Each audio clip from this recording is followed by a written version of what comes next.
Hi, I'm John Flynn. This is Copley Advertising, and today we're going to talk about, is Twitter too big to fail?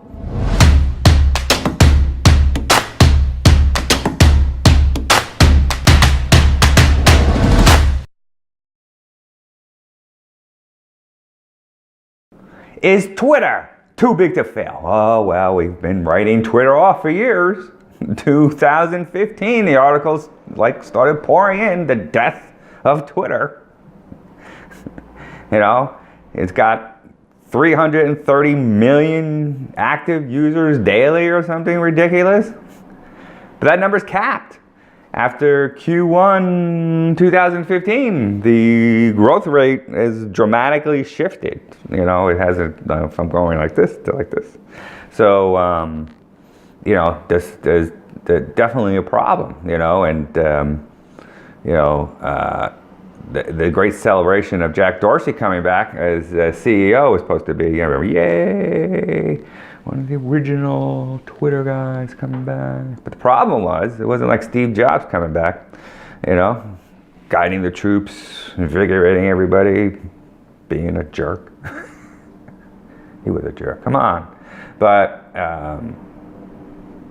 you know, it seems Jack has like many other things to do in Silicon Valley. You know, Twitter is not 100% of his focus, right? So, you know, I think that frustration of him coming back has caused an exodus of people in the C-suite, and a lot of people have left, you know, after Dorsey. So I think there's now, you know, some, you know, that happy feeling is now gone away because we still got a kind of rudderless tanker out there.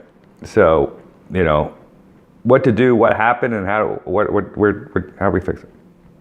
So I think what happens, and this happens a lot, is that, you know, when the passion of a few people make something as socially earthquaking changing as Twitter, you know, it's not that they get bored of it, but some founders want to do other things to reach that high again, to reinvent something again, you know. So, you know, they pick somebody and leave their baby in good hands. I mean, but I know you have to, some founders have to do that, but I mean, I think the message there is like, you know, daddy's left the house, you know.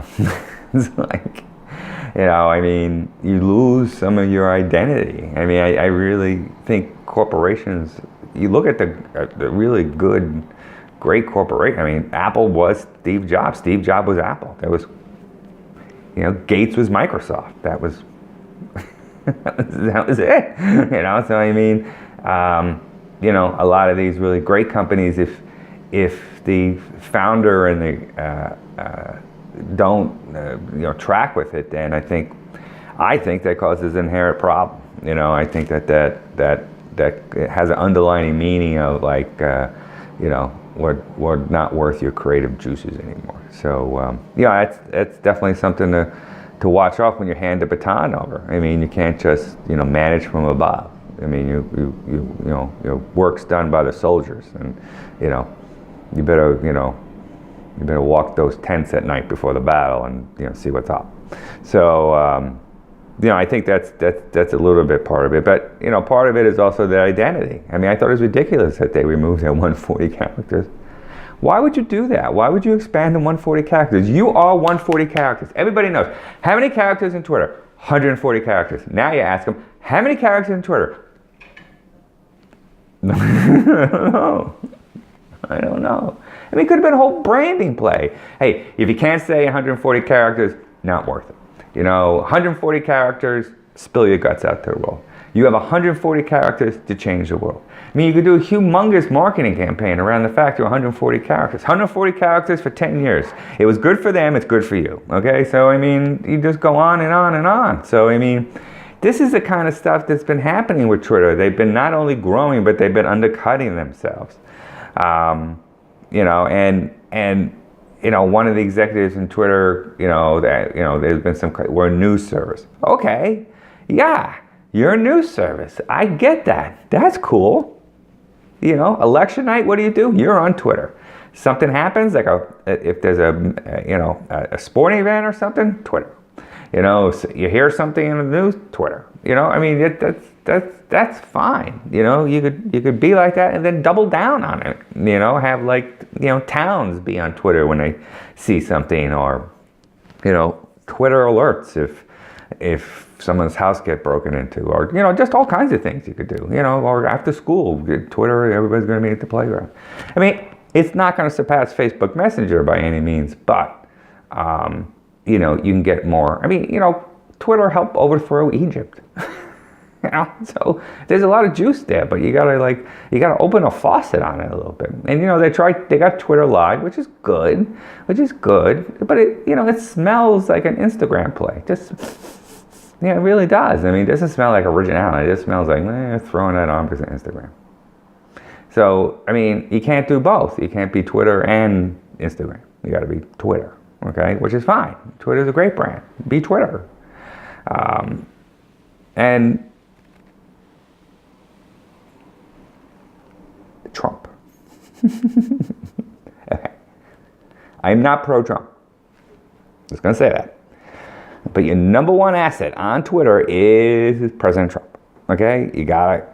I know that it's like, we better throw Trump off. Why would you do that? Why would you take your best asset, okay, and dump them? You're in the entertainment business, ladies and gentlemen. You're in the entertainment business. You double down on Donald Trump. You start a Donald Trump channel. You send cameras for Donald Trump and go live on Twitter. Donald Trump loves Twitter. You help him love Twitter because there's half the country that hates him and half the country that loves him. No middle ground. You love this guy or you hate this guy. So, you have to, make a call. And the call here is to double down on Donald Trump.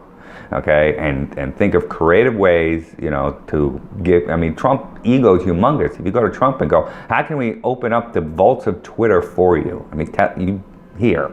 This is what we plan on doing. We're going to do a live feed. We're going to come in every day. What can we follow you around? I mean, oh my God, can we follow you around the White House one day? And live. We don't filter anything. It's just whatever you want to say goes right on. Direct to the 400 million people, So, I mean, you got to make a call, guys. You got to make a call. What are you? What are you? Okay. You want to be a news service? Fine. There's no other person in the universe that has more news than Donald Trump.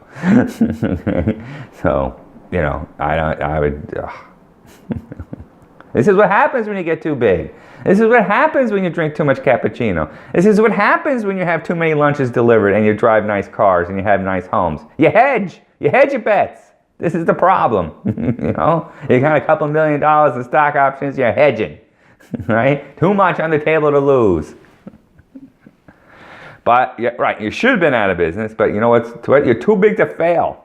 It's the problem. You're too big to fail. You have 330 million active users a day. Right? So you're too big to fail. Oh, and you screwed up the ad program. That was great. Twitter ads.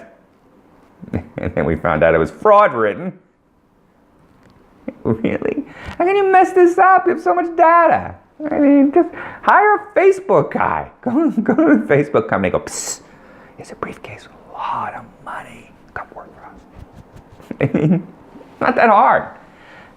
So you have the resources, but it just seems like you're timidly afraid to use them. Put it all on the table, guys. Just put it all on the table. Let's go. Let's breathe some life into this. God, make a 25, 24, 23-year-old, CEO of the day and see what he does or she does, and then get it off. But, right now, you're just too big to fail. And you could play this game for a while, but eventually, I mean, Disney wanted to buy you, Microsoft, and Salesforce of all people. God, Salesforce. Oh. So, I don't know what to tell you. John Flynn, Copley Advertising.